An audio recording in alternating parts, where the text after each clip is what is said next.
헤어지는 여자친구에게 주려던 이별비였다고 합니다. 그런데 그 돈을 본 여자친구의 말이 황당했는데요. 자기의 가치가 겨우 이 정도밖에 안 되냐며 그 돈은 너나 가져라 하고 그 가방을 내버려 두고 갔다고 합니다. 경찰 조사에 따르면 이 청년의 여자친구가 이별비로 요구한 금액은 약 17억 정도라고 하는데요. 이 해프닝은 요새 중국 젊은이들 사이에서 유행하는 이별비의 한 사건이라고 합니다. 이별비는 쉽게 말하면 미혼 커플들이 이별할 때 주는 위자료 같은 거라고 볼 수 있습니다. 마치 이혼할 때 주는 위로금과 비슷한 거라고 보시면 될 것 같습니다. 이 이별비는 커플에 따라 천차만별이라고 하는데요. 그동안 들어간 데이트 비용을 다 계산해서 주기도 하고 이별을 통보받은 사람의 심적 고통을 계산해서 주기도 한다고 합니다. 그래서 이제 중국에서는 연애를 하기 전에 먼저 이별비를 계산해야 하는 웃지 못할 일들이 일어나고 있다고 합니다. 우리는 살면서 많은 계산을 하며 살아갑니다. 우리 성도님들은 주로 어떤 계산을 하며 살아가실까요? 아마 여기 계신 많은 여자 성도님들은 아침마다 몸무게를 계산하면서 체중계가 고장난 것 같다라는 이야기를 하실 것 같고요. 사실 저희 어머니가 자주 하시는 말씀입니다. 또 우리 남자 성도님들은 아내 몰래 숨겨둔 비상금이 얼마 남아있는지를 계산하실 것 같습니다. 또 우리 자녀들은 엄마의 기분이 언제 좋은지, 언제 성적표를 보여줘야 덜 맞을지 좋은 날을 계산하기도 합니다. 이렇게 우리는 살면서 끊임없는 계산을 하게 되는데요. 그런데 이런 계산이 비단 사람과 사람 사이에만 있느냐? 아니요. 주님과 우리 사이에도 이런 계산이 존재하는 것을 볼 수 있습니다. 오늘 본문을 보면 수많은 무리가 예수님을 따르고 있었다고 이야기합니다. 성경에서 정확한 숫자를 이야기하진 않지만 상당한 사람들이 예수님과 함께 길을 가는 것으로 이야기가 시작됩니다. 그렇다면 이 수많은 무리가 왜 예수님을 따라가고 있었을까요? 이 당시 이스라엘에서는요, 예수님은요, 가장 유명한 슈퍼스타셨습니다. 귀신 들린 사람에게서요, 귀신을 내어 쫓기도 하시고, 안진뱅이를 일으키시기도 하시고, 말씀으로 죽어가던 사람을 살려내셨습니다. 눈먼 자의 눈을 고치기도 하시고, 떡 5개와 물고기 2마리로 수천 수만 명의 사람들을 먹이는 놀라운 기적을 일으키셨습니다. 그리고 수많은 사람들이 그런 기적을 자신의 눈으로 직접 보게 된 것이죠. 만약 우리가 우리 눈앞에서 그런 기적이 일어나는 것을 보게 된다면 어떨까요? 제가 군대에 있을 때 한 번은 휴가를 나오게 되었습니다. 보통 휴가를 내오게 되면 이 월급을 모아서 휴가비로 쓰게 되는데요. 그때 마침 제가 월급을 다 쓰게 돼서 이 빈털터리로 휴가를 나오게 되었습니다. 당시 저희 집은 아버지의 이 사업의 어려움 때문에 부모님께 휴가비를 달라고 말씀드릴 처지가 아니었죠. 그런데 제가 휴가를 나오면 항상 저에게 밥을 사주는 고마운 이 교회 형 누나들이 있었습니다. 저는 미안한 마음에 그 사람들에게 차를 한번 대접하고 싶은데 저에게는 그럴 돈이 없었습니다. 그래서 주일 청년부 예배 마지막 기도 시간에 저는 맨 앞자리에 앉아서 이런 기도를 했습니다.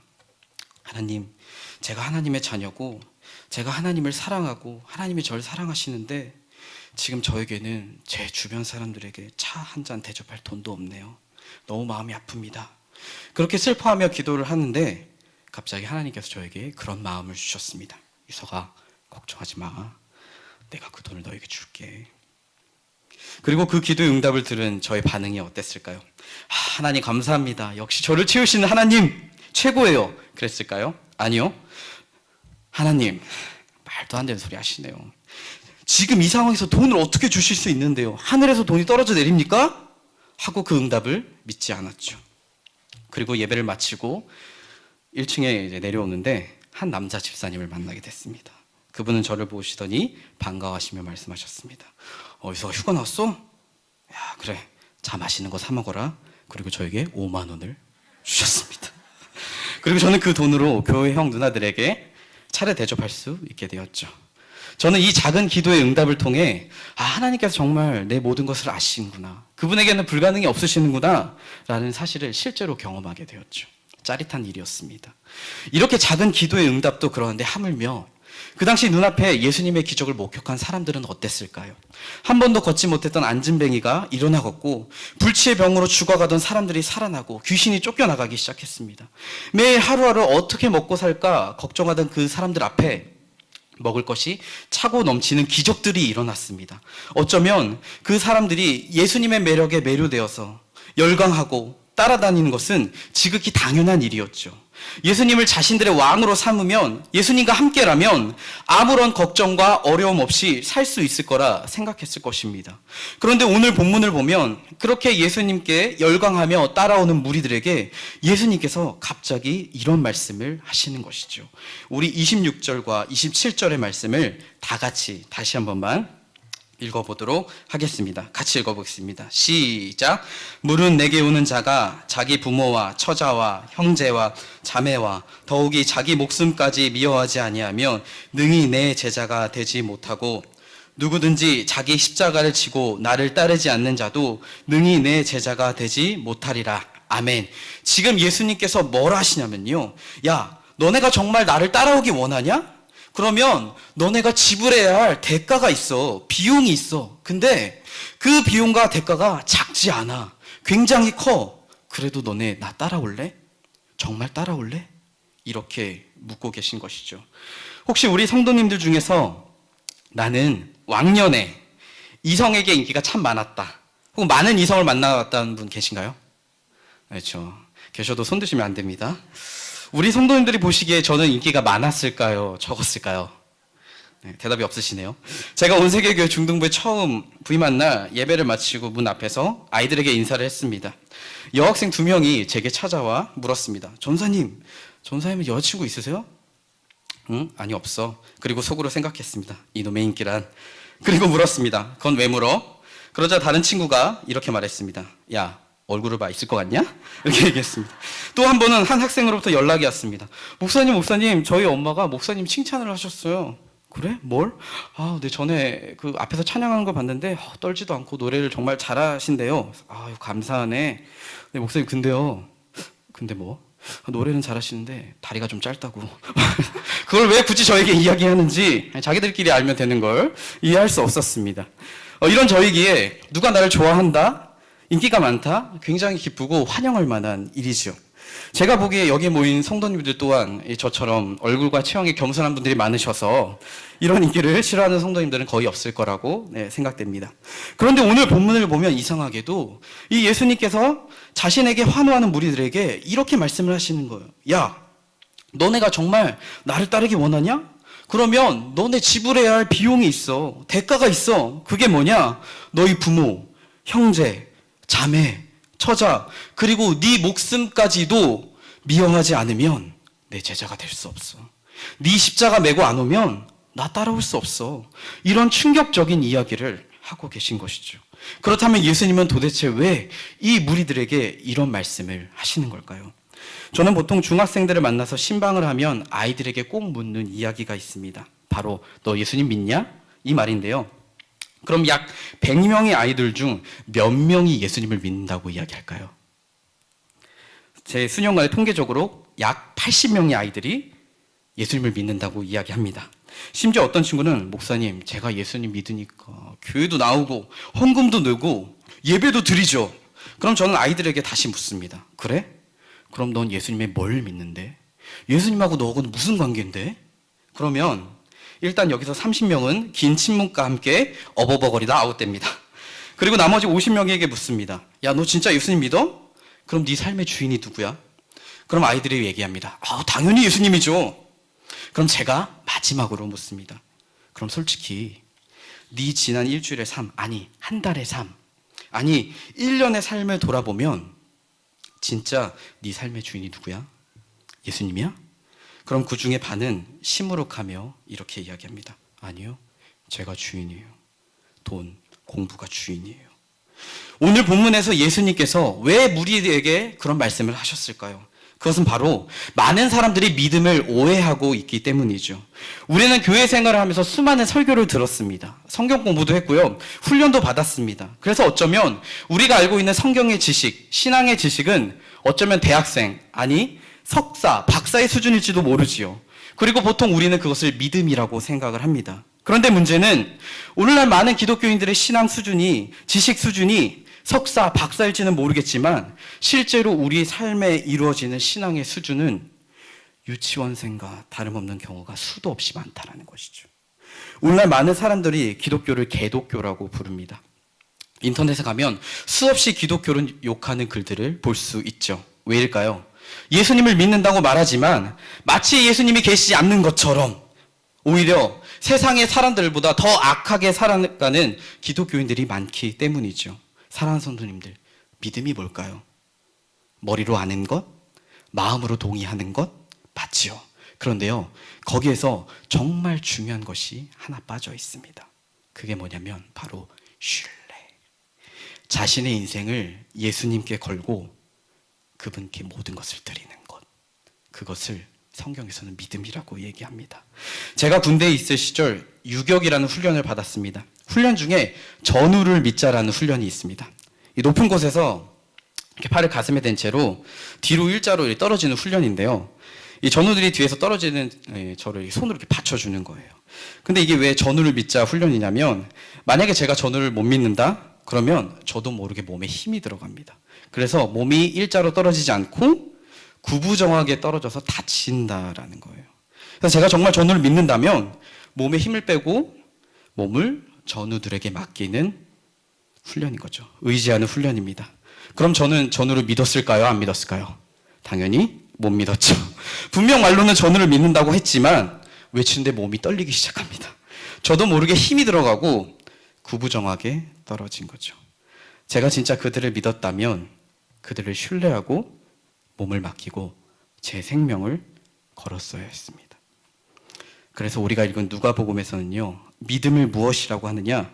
바로 예수님께 내 인생을 거는 것, 예수님을 따라가는 것, 다시 말해 예수님의 제자로 살아가는 것을 믿음이라고 이야기하는 것이죠. 우리 한번 마가복음 8장 29절에서 34절을 찾아봤으면 좋겠는데요. 신약 67쪽에 있습니다. 한번 같이 찾아서 보도록 하겠습니다. 마가복음 8장 29절에서 34절입니다. 좀 긴데요. 제가 한 절, 우리 성도님들이 한 절 읽으면 좋을 것 같습니다. 제가 가지고 있는 성경 신약 67쪽에 있습니다. 제가 먼저 읽겠습니다. 또 물으시되 너희는 나를 누구라 하느냐? 베드로가 대답하여 이르되 주는 그리스도이시니라 하매.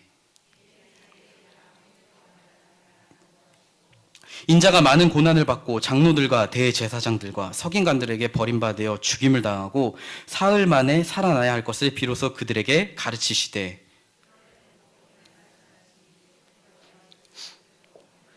예수께서 돌이키사 제자들을 보시며 베드로를 꾸짖어 이르시되 사탄아 내 뒤로 물러가라. 내가 하나님의 일을 생각하지 아니하고 도리어 사람의 일을 생각하는도다 하시고 무리와 제자들을 불러 이르시되 누구든지 나를 따라오려거든 자기를 부인하고 자기 십자가를 지고 나를 따를 것이니라. 지금 예수님께서 제자들을 불러 뭐라고 하시냐면요, 얘들아 나 이제 고난받고 버림받아 죽임 당할 거다, 십자가에서 죽으실 것을 이야기하고 계시는 거예요. 그런데 놀라운 것은요, 베드로가 그 말을 듣고 예수님을 붙들고 항변을 했다는 거예요. 여기서 항변이란 말이 뭐냐면요, 뒤에 예수님께서 제자들을 꾸짖다 하실 때 그 단어와 똑같은 의미입니다. 다른 말로 지금 베드로가 예수님의 말씀을 듣고 너무 화가 나서 감히 예수님의 멱살을 잡고 예수님을 꾸짖고 있는다는 거예요. 베드로는 왜 예수님께 이런 말도 안 되는 행동을 했을까요? 사랑하는 성도님들, 이 성경에서 제자라는 건요, 스승이 걸어간 길을 그대로 따라가는 걸 이야기한대요. 스승이 잘 되면 제자도 잘 되고, 스승이 잘 안 되면 제자도 잘 안 되는 거예요. 스승이 죽으면 제자도 죽는 거예요. 근데 제자들이요 생각을 했어요.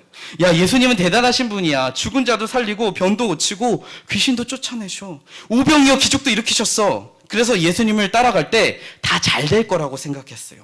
잘 나갈 거라고 생각했어요. 근데요, 예수님이 죽으신대요. 근데 문제는 예수님만 죽으시는 거라면 그래요, 예수님 안 됐지만 슬프지만 힘내세요, 화이팅 이러고 끝나면 되는데 제자들은 스승의 길을 따라가야 되잖아요. 그러면 지금 그 십자가의 죽음의 길이 누구의 길이냐? 제자들의 길이라는 거예요. 그러니 베드로가 아니 예수님 지금 같이 죽자고요? 지금까지 따라왔는데 이건 아니죠. 아니면 초기에 말씀을 하시던가. 지금 거의 말년인데 뭐 하시는 거예요? 라고 예수님께 따지고 묻고 있는 것입니다. 사랑하는 성도님들, 예수님을 믿는다는 건요, 그분을 따라가는 거래요. 예수님을 믿는다는 건요, 그분처럼 살고 그분처럼 죽는 거래요. 그래서 예수님께서 지금 우리에게 물어보시는 거예요. 유서가, 너 나를 믿냐? 너 나 정말 따라올 거냐? 너 정말 괜찮겠어? 저는 약 10년 동안 열심히 노력했지만 매번 실패하는 것이 있었습니다. 바로 다이어트죠. 저희 중등부 친구들이 저에게 와서 이야기합니다. 목사님은 왜 배에 튜브를 끼고 다니세요? 바람이 안 빠지나 봐요. 그리고는 제 배를 이렇게 쓰다듬고 갑니다. 그러면 저는 다이어트를 해야겠다 결심을 하지만 수많은 음식 앞에서 계산을 하게 됩니다. 살을 빼는 기쁨이 클 것이냐? 맛있는 걸 먹는 기쁨이 클 것이냐? 비교를 합니다. 그리고 무엇을 선택하느냐? 먹는 기쁨을 선택하게 됩니다. 계산을 하고 선택하는 것이죠. 예수님께서도 지금 우리에게 말씀을 하시는 것이에요. 자신을 따라오기 전에 먼저 앉아 계산을 하라는 것이죠. 오늘 본문에 보면 망대를 세우는 사람도 그거를 짓기 전에 그것을 세울 수 있는지 지을 돈을 먼저 계산한대요. 전쟁을 하는 사람도 내가 가진 군사로 적을 이길 수 있는지 계산을 해서 화친을 할지 전쟁을 할지 선택을 한다는 거예요. 그러니 너희도 계산을 해라. 그래서 오늘 본문 26절에 예수님께서는 말씀하십니다. 부모와 처자와 형제와 자매와 더욱이 자기 목숨까지 미워하지 않으면 능히 내 제자가 되지 못하고. 그래서 오늘 우리는 이 말씀을 듣고 결심을 합니다. 그래, 이제부터 내 가족을 미워하겠어. 그리고는 집에 가서 아내에게 시비를 겁니다. 아내의 뱃살을 움켜잡으며 당신 왜 이렇게 요즘 살쪘어? 돼지 같아. 오늘 이걸로 바베큐 파티를 되겠는데? 하고 부부싸움을 합니다. 아내가 집을 나가요. 근데 그걸로 무언가 부족한 것 같습니다. 집에 있는 가족들을 다 부릅니다. 집합. 그리고 이야기합니다. 다 짐 싸서 나가라. 이제부터 니들은 내 자식이 아니다. 엄마도 나가. 부모도 미워하랬어. 그리고 기도합니다. 예수님 다 쫓아냈습니다. 그러면 예수님께서 그걸 보시고 야, 넌 진짜 내 제자구나. 이렇게 말씀하실까요? 아니죠. 여기서 미워한다는 건요, 누군가를 싫어한다는 의미가 아닙니다. 여기서 미워한다는 말은요, 덜 사랑한다라는 뜻이래요. 다른 말로 부모나 처자와 형제나 자매나 자기 목숨이라 할지라도 예수님보다 더 그들을 사랑하는 사람은 예수님의 제자가 될 수 없다. 다른 말로 예수님이 우리 삶의 1순위가 되어야 한다는 것이죠. 전에 설교 중에 우리 고등부 목사님께서 이런 말씀을 하셨습니다. 시험 기간이 되면 두렵습니다. 사실 저도 무섭습니다. 학생 중에서요, 약 10%에서 혹은 15% 아이들이요, 시험 기간에 예배를 오지 않고 학원이나 도서관에 공부를 하러 갑니다. 그런데 그 애들이 평소에도 교회 안 나오느냐? 아니요. 평소에 나옵니다. 교회 와서 예배 드리고요, 기도하고요, 말씀 듣습니다. 그래서 평소에 보면 아무런 문제가 없는 것처럼 보입니다. 근데 둘 중 하나를 선택해야 하는 순간, 대가를 치러야 하는 순간 예수님이 아닌 공부를 선택하는 것이죠. 왜요? 예수님보다 공부를 더 사랑하기 때문이죠. 근데 이런 모습이 비단 우리 아이들에게만 있느냐? 사랑하는 성도님들, 이 사람은 나이가 먹으면 먹을수록 발달하는 게 있습니다. 그게 뭐냐면 바로 위장술입니다. 많은 다른 교회 목사님들이 그러세요. 예배 시간에 설교를 하면 성도님들이 설교를 듣는지 안 듣는지 잘 모르겠대요. 애들은요, 설교가 지루하면 바로 고개를 숙이고 딴청을 피웁니다. 근데 어른들은 절대 고개를 떨구지 않는데요. 다만 눈이 동태 눈깔이 될 뿐이죠. 다른 생각을 하면서도 얼굴은 설교자를 향해 마치 나는 잘 듣고 있어요. 그 기술을 많이 쓰셔서 헷갈린다는 거예요. 저는 학생들과 종종 부모님에 대해서 이야기할 때가 있습니다. 그럼 애들이 그래요. 우리 부모님은 얼굴이 두 개예요. 하나는 외부용 얼굴, 다른 하나는 가정용 얼굴. 외부는 그런데 어머 안녕하세요 집사님, 목사님. 천사래요. 근데 집에 오면 야 뭐 하는 거야? 똑바로 안 해? 타락한 천사가 된다고 합니다. 또 한 번은 운전을 하시는데 운전할 때 그렇게 기도를 하신대요. 미리 죄송합니다. 하나님 운전하는데 지켜주시고 함께 해주세요. 아이고 저 개새끼 막 이렇게 깜빡이도 안 켜고 들어와 막 이러신다는 거예요. 그래서 애들이 보면서 아니 그렇게 기도할 거면 왜 기도는 왜 하냐 욕할 거면. 근데 아이들이요 그 정도는 이해를 합니다. 그럴 수도 있지, 사람이니까 살면서 그럴 수도 있지. 근데요 이 부모님들이 언제 자기의 진짜 모습이 드러나게 되느냐? 자녀를 위해 무언가를 선택하게 될 때 드러나게 된다는 거예요. 왜요? 평소에는요 신앙이 있는 척 할 수 있습니다. 그런 척 할 수 있어요. 근데요, 자녀는 다릅니다. 이 자녀에게 가장 좋은 걸 주고 싶어 하는 게요, 부모의 마음입니다. 자녀가 주일에 늦잠 자느라 교회를 안 옵니다. 학원 가느라 예배를 빠져요. 근데요, 아무 이야기를 하지 않으신대요. 뭐 그럴 수 있지, 피곤하니까.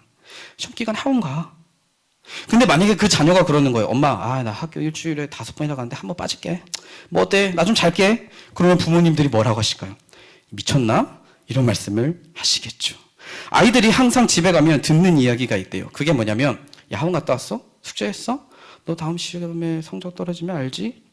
근데 정말 마음이 안타까운 게 뭐냐면, 그 수많은 부모님들 중에서 자녀에게 너 요즘 주님과의 관계는 어떠니? 기도 생활 잘하고 있어? 말씀을 보고 있어? 라고 물으시는 부모님들이 거의 없으시다는 거예요. 우리 삶 속에 무엇을 택하느냐, 무엇에 우리의 가치를 두느냐, 그것이 우리 믿음의 진짜 모습을 보여주고 있는 것이죠. 그런데 제가 이 중등부 아이들 사역을 하면서 한 가지 신기하다고 느낀 게 있었습니다. 그게 뭐냐면, 아까 제가 시험 기간에 애들이 예배 빠지고 학원 간다고 했잖아요. 근데요, 그 아이들 중에서 어떤 애들은 수련회를 가서 예수님을 만나요. 예수님을 믿게 돼요. 그럼 그 애들이요, 달라지기 시작합니다. 쟤는 전에 시험 기간에 학원 가느라 예배 안 오던 애인데, 부모님이 그렇게 교회 가라 해도 학원 가던 애인데 예배를 나오는 거예요. 그리고 와서 그래요. 이제 학원 때문에 예배 빠지는 일 없을 거예요. 그런 애들이 하나, 둘, 셋, 넷 막 일어나기 시작하는데, 그 아이들이요, 자신들의 인생에서 가장 중요하다고 생각했던 그 공부를 미워하기 시작했습니다. 대학을 미워하기 시작했어요. 왜냐하면 예수님이 자신의 인생의 1순위가 되었기 때문이죠. 사랑하는 성도님들, 예수님이요, 우리 인생의 1순위가 되면요, 놀라운 일들이 일어난대요. 우리가 마가복음 한번 10장 29절에서 30절 말씀이 있는데, 한 장만 더 넘기시면 있습니다. 마가복음 10장 29절에서 30절. 우리 한번 같이 읽어보도록 하겠습니다. 시작. 예수께서 이르시되 내가 진실로 너에게 이르노니 나와 복음을 위하여 집이나 형제나 자매나 어머니나 아버지나 자식이나 전토를 벌인 자는 현세에 있어 집과 형제와 자매와 어머니와 자식과 전토를 100배나 받되 박해를 겸하여 받고 내세에 영생을 받지 못할 자가 없느니라. 아멘. 예수님이 우리 인생의 1순위가 되면, 우리가 다 내려놓고 따르면 이 세상에서 100배의 복을 받는다라는 거예요. 근데 여기서 100배는 제가 10만 원을 드렸으니까 1000만 원을 주셨어요, 이런 100배가 아니라 뭐를 이야기하냐면 교회를 이야기하는 거예요. 예전에는요, 내가 나를 위해 살았어요. 그래서 나를 위해 사는 사람이 나 혼자였어요.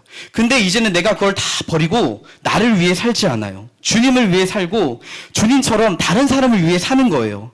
그래서 만약에 교회에 101명이 있다고 하면 나머지 100명의 사람들이 다 나를 위해서 사는 거예요. 왜? 그게 예수님이 사셨던 삶이거든요. 예수님께 받은 은혜가, 그 사랑이 너무 크니까 예수님을 따라가고 그분을 닮아가는 거예요. 내가 오늘은 어떻게 하면 남을 위해 죽을 수 있을까? 내가 어떻게 하면 이웃을 사랑할 수 있을까? 내가 어떻게 해야 오늘 더 주님을 사랑하고 그분의 말씀 앞에 순종할 수 있을까? 그래서 서로를 그렇게 사랑하고 돕는 엄마 아빠가 100명이 되는 거예요. 서로에게 힘을 주는 형제 자매가 100명이 되는 거예요. 성도님들, 나를 믿고 힘이 되어주는 사람 한 명만 있어도요, 너무 기쁜데, 이런 사람들이 우리 교회에 넘쳐나게 된다면 그것보다 더 큰 복이 어디 있을까요? 근데요, 물론 좋은 것만 있으면 좋은데 그게 아니래요. 방금 읽은 말씀을 보니까 100배나 받지만 박해를 겸하여 받고, 예수님 믿고 살면요, 우리가 박해를 받는데요. 혹시 우리 성도님 중에서 나는 예수님 때문에 박해를 받아본 적 있다 하시는 분 있으신가요? 아마 대부분 있겠죠. 저는 어린 시절 아버지가 교회를 안 다니셨습니다. 교회를 되게 싫어하셨어요. 저희 부모님은 크리스마스에 결혼하셨는데 이분 날이 되면 싸우셨습니다. 왜냐하면 어머니가 아버지를 막 전도하려고 하면 아버지가 안 가. 그러다가 어머니가 꼭 집을 나가세요. 그럼 아버지가 누나와 저를 부르시는 거예요. 성경책을 찢으시면서 이제 교회 갈 생각하지 마. 교회 가면 너네 가만 안 둘 거야. 너네 교회 갈 거야, 안 갈 거야? 그럼 저는 울면서 안 갈게요. 한데 누나는 갈 건데요? 이러더라고요. 그래서 속으로 아니 그렇게 말하면 내가 뭐가 되나 이런 생각을 했지만, 사랑하는 성도님들, 우리가 정말 예수님을 따라 살면요, 핍박을 받게 될 때가 있어요.